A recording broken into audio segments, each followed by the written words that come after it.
Happy Labor Day. It's just before noon as I'm doing this video. I just want to touch base on a couple of things. Haven't done a video for a little while. So first, here's a kind of a look at the 7-day forecast the way I have it right now. I realized I made a couple of errors when I transitioned over to the September template yesterday. But at any rate, so here's the way the forecast looks. And we're going to be around 80 degrees today, tomorrow, Wednesday.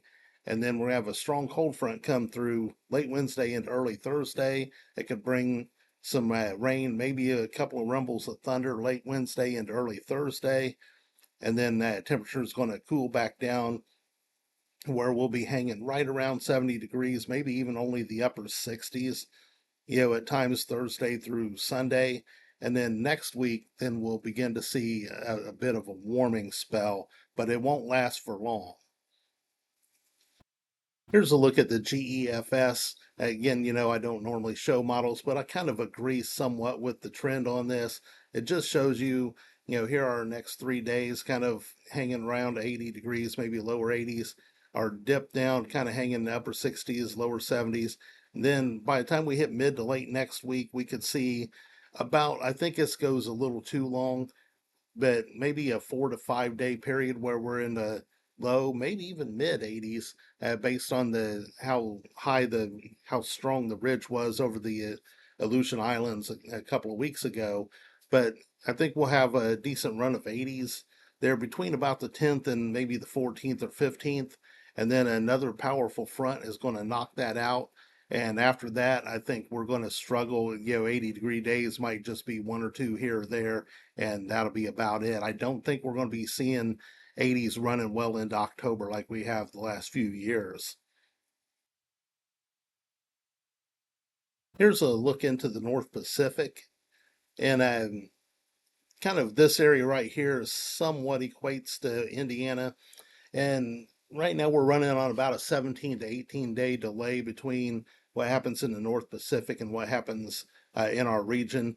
And you can see there was a deep trough that cut through here, cut through this region a couple of days ago. And there's a big low up here that would pump it again just a couple of days where we might be in the upper 70s, lower 80s, and then another big plunge of cold air that will come behind that.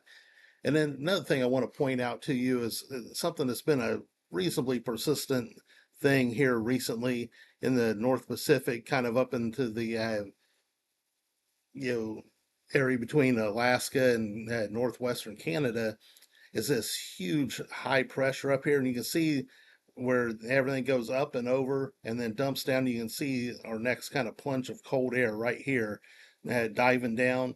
If this sets up in this position through the winter, this is a pattern that will, one, bring a lot of cold shots of air. It won't just be constantly cold, but a lot of cold shots. And this is a classic Clipper and Saskatchewan Screamer type of setup where we would have quite a few small to medium sized snows. Um, I'll show you the sea surface temperatures in a minute, but what we'll be watching as we get later into the fall and into the winter is where this high pressure sets up.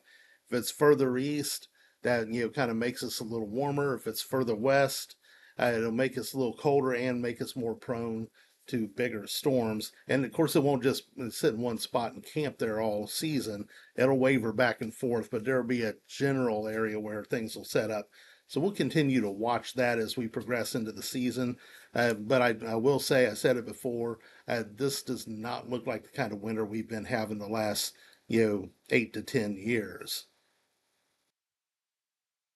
Here's a look at our current sea surface temperatures, and we've been dominated by La Nina the last, for the last 5 years now. And we had a brief spike into El Nino last year, and then right back to La Nina building again. And you can see these cold anomalies coming way out into the Pacific. And then you can also see these cold anomalies coming up.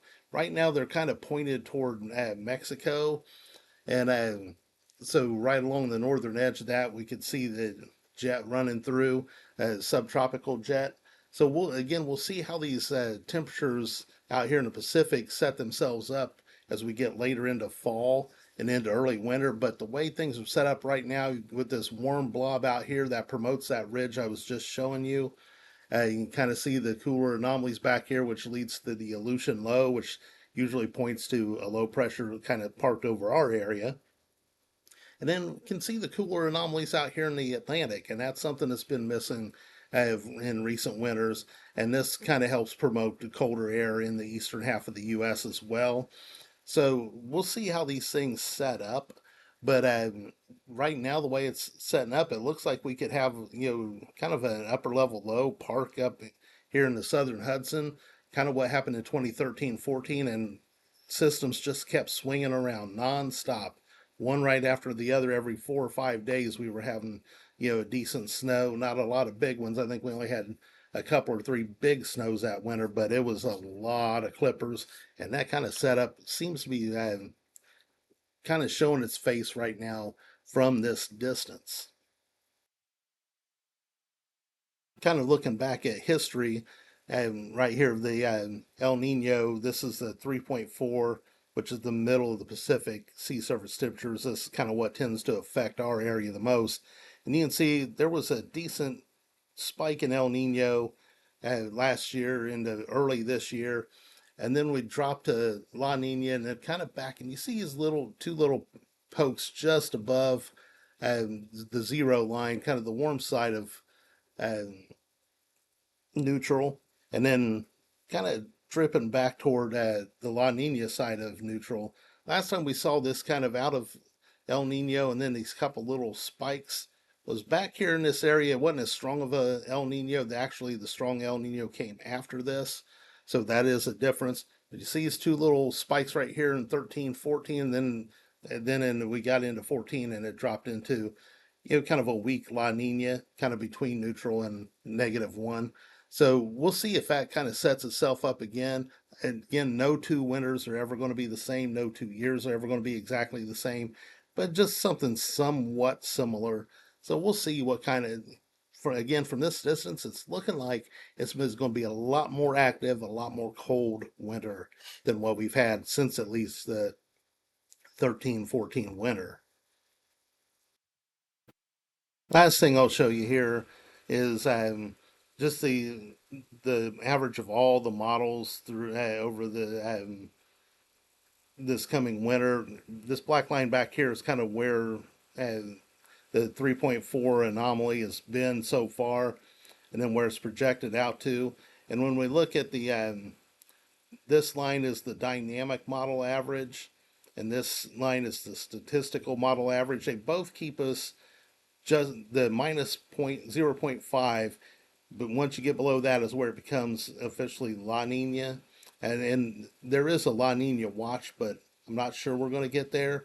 But when our winters where we're in this -5 to plus minus zero point 0.5 to plus zero point 0.5 range is where we tend to have our bigger winters. And this statistical average is a lot more smoothed out.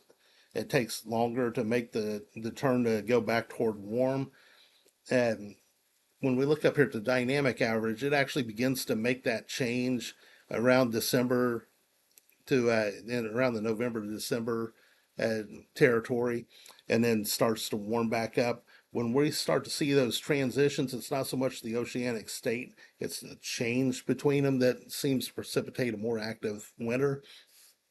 If we see something like this where we hit, October, November, and then the sea surface begins to warm out in the mid Pacific, that'll probably be a good sign that a more robust snow winter is on its way. If it takes longer, we'll still see. We'll be kind of. I think Indiana's going to be in a battleground area. I think we're going to have some fears of some ice storms this winter. I think it's going to be real tight on what parts of the state. Probably southern Indiana would be more ice storm prone, and central northern Indiana more snowstorm prone. But this is all a long way out. I just kind of wanted to show you a little bit of the thinking on this. I didn't really intend to go this far, but it is what it is. So just going back real quick, just overall pattern now. Again, we got these couple of days in the 80s, then we'll cool back down. Maybe one more run with several days in the 80s, And then that might be it for prolonged runs of 80s. After that, 80 degrees might just be hit and miss. And then one last look here, just at the 7 day forecast that I'll put out here in a little bit, kind of reflects the same thing. We'll kind of watch Saturday morning. This trough digs just a little bit deeper. There could be some outlying areas that have some upper 30s and maybe some frost risks. So I don't think like in town, in Elwood, Alexandria, Anderson, I don't think in town will be as much of a risk, but outlying areas we'll watch Saturday morning and see if some of the outlying areas drop into the 30s and maybe have the first frost of the season. So that's all I've got for you. I went way longer than I expected. As always, if you support the page financially, thank you so much. If you don't, but you can, please do so. It helps me keep this thing going. So, this is Michael Mitchell with Madison County Weather Updates. Have a happy Labor Day, and I'll try to do more updates for you.